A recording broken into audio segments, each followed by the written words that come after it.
तो जी, कैसे हैं आप? अब हम आज पिछले लेक्चर में हमने इंट्रोडक्शन पढ़ा था, टैग्स क्या होते हैं, ओपनिंग टैग्स क्या होता है, क्लोजिंग क्या होता है। फिर एक पूरा फॉर्मेट मैंने आपको बताया था कि ये HTML है, इसके अंदर ही सारा कोड आया करेगा। फिर हेड के अंदर टाइटल आता है, फिर बॉडी के अंदर सारे हमारी कोडिंग हुआ करेगी। अब मैं कुछ और हेडिंग्स आपको बताता हूँ। H2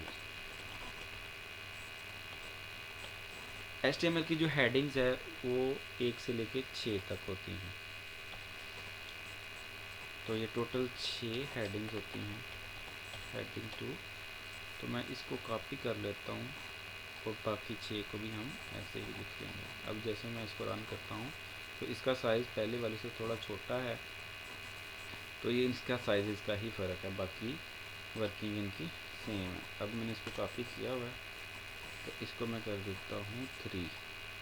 और ये 1 से लेके 6 तक डिफरेंट साइज़ की हेडिंग्स हैं।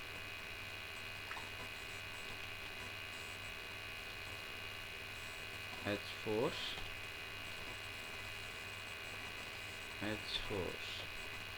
साथ में इन पे यहाँ से नेम भी चेंज कर लेते हैं, ताकि जब डिस्प्ले में आए तो हमें पता चल सके कि ये कौन सी हेडिंग है।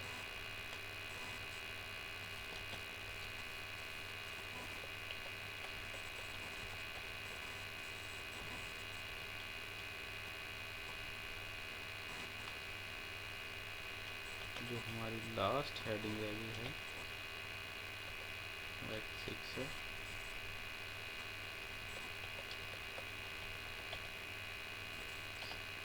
अब इसको हम कोड को रन करते हैं, तो ये देखें H1 सबसे बड़ी, फिर H2 है, H3, H4, H5 अपने डिफरेंट लिहाज से ये हेडिंग्स हैं। अब हमने हेडिंग्स भी पढ़ ली और ये पैराग्राफ भी पढ़ लिया। अब पैराग्राफ के अंदर डिफरेंट टैग्स को हम यूज़ कर सकते हैं। लेट्स सपोज मैं थोड़ा सा एक इंट्रोडक्शन दे देता हूँ। व्हाट इज़ वेबसाइट,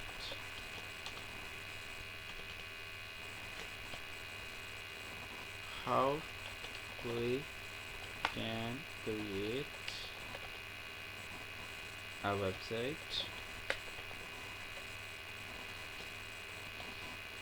तो अब अगर इसमें से मैंने किसी वर्ड को बोल्ड करना है तो वो मैं कैसे कर सकता हूँ?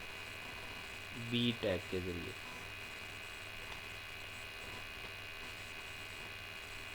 तो जितने मैंने वर्ड को बोल्ड करना है तो उसके एंड पे जाके फिर मैं ये क्लोज कर दूंगा इस टैग को, \b और ये हो। अब ये देखें, ये वेबसाइट जो उनसा लिखा आ रहा है वो थोड़ा सा बोल्ड में नज़र आ रहा होगा आपको। तो ये देखें, पी यहाँ से स्टार्ट किया था, जितना पैरा है वहाँ पे जाके हमने पी को एंड किया, एक सीक्वेंस है। इसी तरह ये बॉडी के अंदर आ रहा है तो ये सारा कोड बॉडी के अंदर ही आएगा। H1 को एंड किया तो इसके दरमियान में H1 भी हेडिंग 1 लिखा है, तो ये देखें ये ऐसे शो हो रहा है। अगर ये 1 बाहर चला जाता यहाँ पे तो ये हेडिंग के अंदर नहीं आएगा। ये देखें, ये 1 वैसे आ गया हेडिंग, क्योंकि H1 क्लोज हो गया यहाँ पे, तो उसका मतलब था कि यहाँ से लेके यहाँ तक ही हेडिंग है। तो जो चीज़ इसके अंदर होगी तो वो उसी चीज़ को एक्सेप्ट करेगा। तो जैसे ये बोल्ड पढ़ा है हमने, इसी तरह अंडरलाइन, अगर हमने किसी वर्ड को अंडरलाइन करना है तो वो यू टैग है अंडरलाइन। अब मैंने क्रिएट अ वेबसाइट को अंडरलाइन किया है, तो मैं रन करता हूँ तो ये देखिए क्रिएट अ वेबसाइट के अंदर एक अंडरलाइन आ चुकी है। यही चीज़ें हम यहाँ पे भी इम्प्लीमेंट कर सकते हैं। यू मैं यहाँ पे लगा देता हूँ और H2 से पहले ही इसे क्लोज कर देता हूँ, क्योंकि मैंने H2 के बाद लगाया था, एक सीक्वेंस हमने क्रिएट रखना। तो ये देखें हेडिंग के नीचे भी अंडरलाइन आ गया। अब हम क्या करते हैं, जो फर्स्ट हेडिंग है ना, इसको अब इसके बाहर भी लगा सकते हैं। फिर बट एक सीक्वेंस के साथ आपने चलना है। अगर आपने आई को पहले किया है H1 से तो यकीनन इसको H1 के बाद ही क्लोज करेंगे, ताकि हमारा जो कोड है वो सही हो। अब ये इसको मैंने इटैलिक किया, थोड़ा सा तिरछा होगा, ये टेढ़ा होगा अगर हम करेंगे। ये देखिए टेढ़ा हो गया।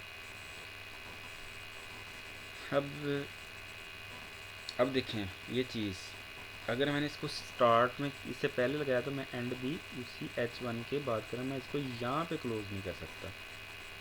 ठीक है, तो हमारा कोड जो है ना वो सही नहीं होगा। अब यू का इसके अंदर से मैंने स्टार्ट किया तो इसके पहले ही जिस सीक्वेंस से मैंने इसको लगाया उससे सीक्वेंस से इसको क्लोज कर दूंगा पहले ही, ताकि वो चीज़ इसके अंदर ही रहे, अगर ये इससे बाहर नहीं जा सकेगी। ठीक है, H2 है तो H2 के अंदर अब मैंने को कोड कर रहा हूँ तो वो उसके अंदर ही रहेगा। जैसे मैंने 1 को निकाला था बाहर तो वो बाहर चला गया था। इसी तरह हमने सीक्वेंस का ख्याल रखना है।